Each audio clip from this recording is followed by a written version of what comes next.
Hi friends, welcome back to my channel. मैंने बहुत दिनों के बाद आज वापस वीडियो स्टार्ट किया है। मैंने ब्लॉगिंग अभी बंद किया हुआ है कुछ टाइम के लिए, तो इसने ब्लॉगिंग स्टार्ट किया है। प्लीज़ आप लोग जाइए, इसके चैनल को सब्सक्राइब कीजिए और देखिए, उसमें मैं भी मिलूँगी, सब मिलेंगे, गहना टीम। और ये बहुत मुश्किल से पकड़ में आता लड़का, तो ऐसा कब हुआ? इसलिए मैंने सोचा कि अभी टाइम है तो मैं फटाफट एक इंटरव्यू बना लूँ। जैसे कि वापस बता दूँ, ये इंटरव्यू उन लोग के लिए होगा कि जो लोग अपने शहर से आते हैं एक्टिंग सीखने के लिए, और उनके साथ क्या होता है, क्या इंसिडेंट होता है, उस हिसाब से मैं कुछ क्वेश्चन पूछूंगी। तो welcome to my channel Shivanshu. Thank you so much. It's my pleasure to having here. Thank you, ma'am. और अपना एक छोटा सा इंट्रोडक्शन दे दो। So my name is Shivanshu Sharma, and right now I'm working with superstar of Bhojpuri and this industry. And yep, I'm basically from Bulandshahr. It's a very small city, and it's in UP. And almost मुझे यहाँ पे पाँच साल हो चुके हैं बॉम्बे में। Okay, तो मुझे ये पूछना है शिवांशु कि सडनली एक्टिंग का प्लान कैसे? Okay, so acting is not like कि मैंने सोचा हुआ था कि मैं एक्टर ही बनूंगा। इट्स जस्ट लाइक कि मेरी जिंदगी में आना था उसको और वो जंप कर गई। सो मैंने सबसे पहले, I am a big dancer, I am a professionally contemporary dancer, and मुझे टेरेंस लुइस से अवार्ड भी मिला हुआ है। I was the first runner up of the show UIDC जो गुजरात में हुआ था। फिर वहाँ से मुझे एक वर्कशॉप के लिए ऑफर आया था, acting workshop. So I was like कि उस टाइम पे जब हम जीतते हैं तो ऐसा होता है ना, अरे चल ये भी करते हैं, ओके फाइन। तो मैं उस वर्कशॉप के लिए गया, तो फिर मुझे पता चला कि एक्चुअली मैं डांसर से ज़्यादा अच्छा एक्टर हूँ। सो मैंने सोचा चलो ठीक है ये भी करते हैं। When I was in 12th, सो मैंने अपने मम्मी पापा को बोला, and my mom was very big support for me. Dad was like no no no no, उनके लिए लगता है एक्टर्स, ओह शिट ये क्या है, ये कोई कमाते भी होंगे, ये कुछ नहीं है, ये तो शाहरुख खान का बेटा क्या खाएगा, शाहरुख खान का बेटा ही एक्टर बन सकता है ओनली, तुम नहीं बन सकते हो, सबसे बड़ा प्रॉब्लम। फिर मेरी नानी, फिर मेरे सारे लाइक फैमिली गेस्ट सब लोग पीछे पड़े। Then my dad was like okay ठीक है तुम जा सकते हो, बट तुम्हारे पास 1 साल है, और इस 1 साल में अगर तुमने कुछ कर लिया तो ठीक है, otherwise you have to come back and you have to do any job और समथिंग। सो मैं 2019 में नहीं 20 में मैं यहाँ पे आ गया था। तो तुम जब आए थे, सबसे मेन दिक्कत होता है बॉम्बे में रेंट, सर्वाइविंग, ठीक है, कि कोई भी नया इंसान, कोई भी नया बच्चा अगर अपने शहर से उठ के आता है, तो तुमने कुछ सेविंग्स किया था या घर वाले तुम्हारे मंथली खर्चे तुमको देते थे? अगर देते थे तो कितने टाइम के लिए देते थे? ओके, सो जब मैं आया था तो मुझे इतना याद है कि मैं स्टार्टिंग के ऑलमोस्ट 6 मंथ में 20,000 रुपये अपने पापा से लेता था, और दैट वाज लाइक कि मैंने प्रॉमिस किया था कि मैं 20,000 अभी ले रहा हूँ और आपको रिटर्न में 40,000 दूंगा, टेंशन मत करो, बट आप मुझे दो। सो जब मेरे को एक टाइम तक मैं उनसे लेता रहा, जो 4th या 5th मंथ में मुझे ऐसा लगा कि यार क्या ही कर रहा हूँ मैं, और बिकॉज मेरे थॉट में ऐसा आ गया था अगर मुझे करना है तो मीन्स बहुत अच्छा कुछ करना है। फिर उसके बाद I change my mind set and I was like कि चलो यार कुछ तो करते हैं। देन आई स्टार्टेड कैमियो, और उस कैमियो के बाद हमारे जैसे इंडस्ट्री में रूल है कि 3 महीने बाद वो पैसे मिलते हैं हमें। सो मैंने 4th मंथ जब मैं बॉम्बे में आया था तो मैंने एक छोटा सा कैमियो किया था तारक मेहता के उल्टे चश्मे में। जी कैमियो किया था उसमें, और फिर उसके बाद 3 महीने बाद मेरी पेमेंट आई। तो मेरे को लगता है कि मैंने 7th मंथ बॉम्बे में आने के बाद पापा से पैसे लेने बंद कर दिए थे। बट हाँ, बीच में कभी कभी ऐसा होता था कि पैसे नहीं होते हैं तो मैं थोड़ा बहुत कभी कभी मांगता था, बट टचवुड अभी आज की डेट में सब कुछ बहुत अच्छा चल रहा है। मेरे साथ तो उल्टा है, मैं तो कमाने के बाद पापा से पैसे लेती हूँ। जब स्ट्रगल किया तब 10-12 साल तक कभी पैसे नहीं लिए। इमली खत्म होने के बाद मैंने कुछ भोजपुरी फिल्में किया है, और उसके बाद मतलब ऑफ कोर्स मेरे पास पैसे आ रहे थे, ऐसे नहीं कि नहीं आ रहे थे। बट फिर मैंने पापा को बोला, पापा एक नया सीरियल आ रहा है गहना, और मैंने तो आपके पास थोड़े पैसे रखवाए हुए हैं, तो प्लीज मुझे महीने का इतना देना। पापा ने बोला मैं दूंगा, लेकिन उसका तुझे 3 गुना ज्यादा देना पड़ेगा। हर डैड की सेम कहानी होती है, ओके ठीक है मैं देता हूँ, लेकिन इतने महीने बाद इतना रिटर्न। अरे वो छोड़ो, IT फाइल किया मेरे पापा ने। IT कितना ही लेता होगा अकाउंटेंट, 1500, 2000, 2500, इससे ज्यादा नहीं लेता। मेरे पापा ने उस चीज का बोला कि मैं तेरा IT फाइल किया है, I need 1 lakh rupees. What?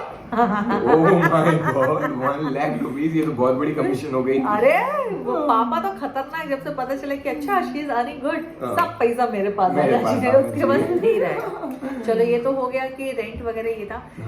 जब स्टार्टिंग में तुमने काम करना स्टार्ट किया, ठीक है, कभी डोमिनेटिंग या कहीं पे कुछ ऐसा होता ना, लोग ऐसे ट्रीट करते हैं ऐसे अजीब टाइप में, एक्सप्लेन नहीं कर पा रहे, ऐसा हड़तूट टाइप का हाँ, मैं समझ ट्रीटमेंट गया। ऐसा सब। एकदम ओके हाँ, तो ऐसे Please. कभी फीलिंग्स हुआ है? हाँ, ऑफ कोर्स हुआ है मुझे।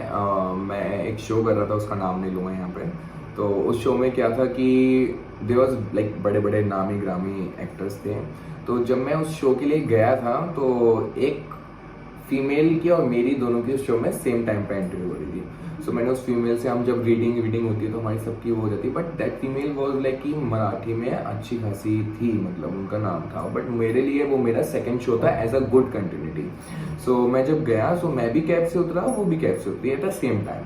देन स्पॉट बॉय, किसी ने उसको दूर से चिल्ला के बोला, गो गो गो, बैग लेके आओ, बैग लेके आओ। स्पॉट बॉय 2 आए और दोनों उसके पीछे लग गए and they just take her bag. I was like okay ठीक है फाइन भाई, शायद हो सकता है नेम फेम की वजह से हो, ठीक है, वहाँ तक ठीक था। उसके बाद क्या हुआ कि मेरे से एक दिन सेट पे ऐसी जनरली कन्वर्सेशन जब होती है, तो जब मैंने बताया कि this is my second show, और पहले शो जो था वो तारक मेहता का उल्टा चश्मा था, उसमें मेरा कुछ भी लाइक ऐसा कोई अच्छा रोल नहीं था, दैट वाज जस्ट कि हाँ मैंने कर लिया था।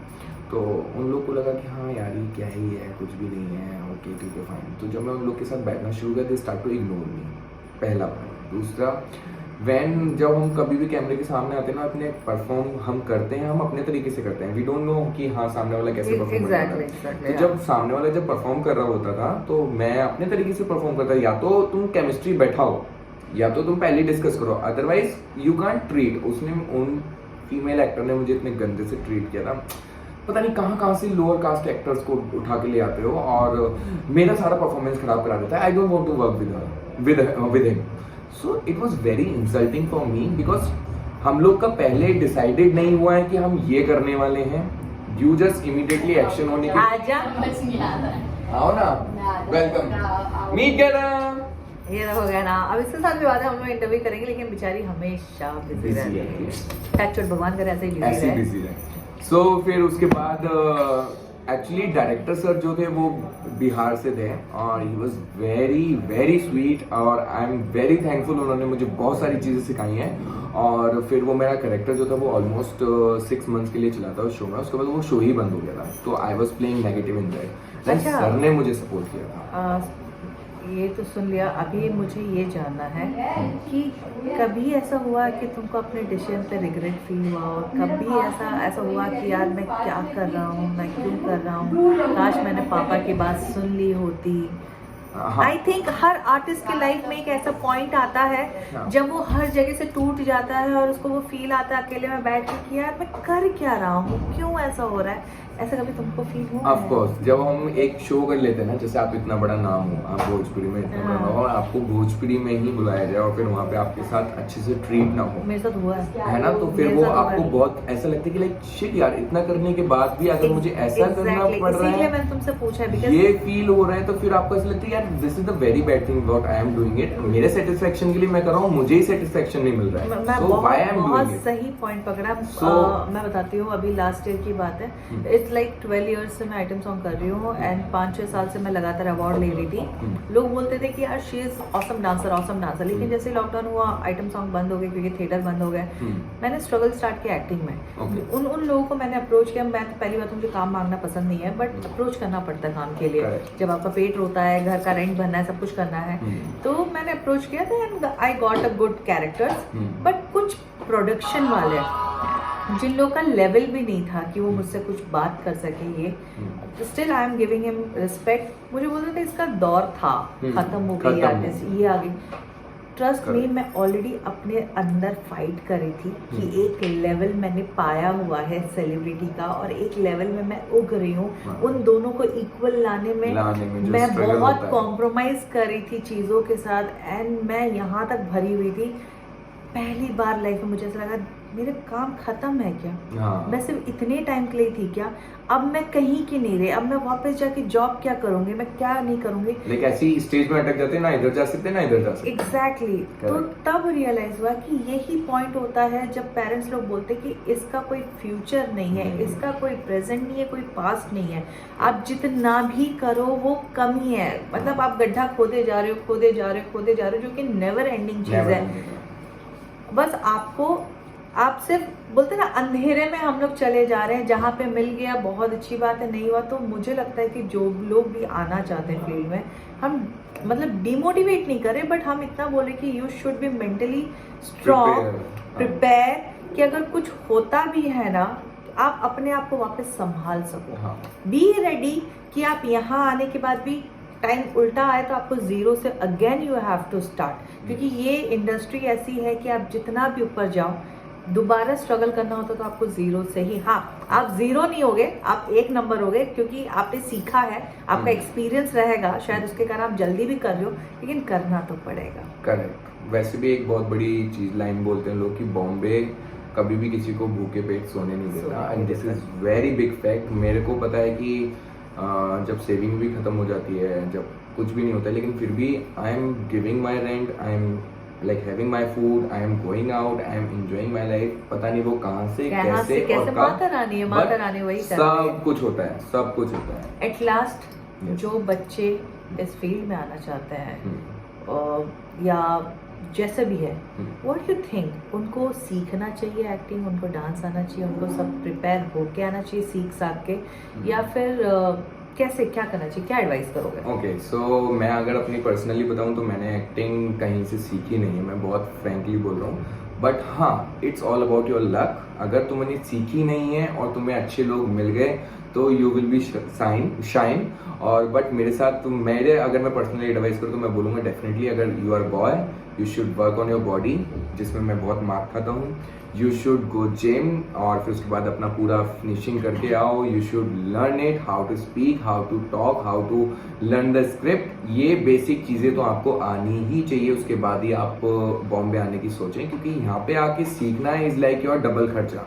Better you should learn at your home from YouTube और फ्रॉम एनी वर्कशॉप और फ्रॉम एनी एक्टिंग क्लास जहाँ पे वर्थ इट हो, और अदरवाइज यहाँ पे आके टाइम वेस्ट करने से कोई फायदा नहीं है, because it's all about money waste, time waste and your career waste. सही है। और अकॉर्डिंग टू मी, मुझे ऐसा लगता है कि जैसे डॉक्टर बनने के लिए आपको MBBS पढ़ना पड़ता है, इंजीनियर बनने के लिए आपको इंजीनियरिंग पढ़ना पड़ता है, तो भाई एक्टिंग खाने का चीज नहीं है कि राह चलते कोई भी आ जाए मुंह उठा के और उसका एक्टिंग आ जाएगा, या डांसिंग खाने की चीज नहीं कि राह चलते कोई भी आ जाए और बोले कि भाई इतना इतना कर लिया आई एम अ डांसर। नहीं, हर चीज सीखना पड़ता है। जो पढ़ाई नहीं कर सका वो एक्टिंग नहीं कर सकता, क्योंकि मेमोरी बहुत इंपॉर्टेंट है। हमको स्क्रिप्ट 2-2 पन्ने 3-3 पन्ने याद करने होते हैं। याद करने के साथ आपके इतने गेटअप है, चीज़ें हैं, आपको हर चीज़ मैनेज करना, ऊपर से बॉडी लैंग्वेज, ऑब्जर्वेशन कैपेसिटी बहुत स्ट्रांग होना चाहिए। तो मैं यही बोलूँगी, मैच करनी पड़ती है आपके हर चीज, बहुत सारी चीजें होती हैं। तो मैं बच्चों को यही बोलूँगी कि यार जब तक स्कूल टाइम पे हो, डांस हो, ड्राइंग हो, फोन साइड रखो, टीवी साइड रखो, जितना हो सके सीखो, खेल कूद करो, फिजिकल एक्टिविटी करो, एंड देन इस फील्ड में आओ। ताकि आप 1 साल 2 साल जो भी हो आप अच्छे से काम कर सको, ना कि 1 साल काम किया और वापस चले गए। मैं ऐसे बहुत से जनों को जानती हूँ जो आए, घर वालों से पैसा लिया, रेंट भरे, टाइम पास किया, मस्ती किया और चले गए। प्लीज प्रिपेयर होके आइएगा। हर इंटरव्यू में आपको यही सुनने को मिलता है। आज शिवांशु का आप लोगों ने स्ट्रगल सुना, चीजें सुनी, तो प्लीज इन सब चीजों से सीख लीजिएगा। Thank you so much, Glory. Thank you. Stay tuned.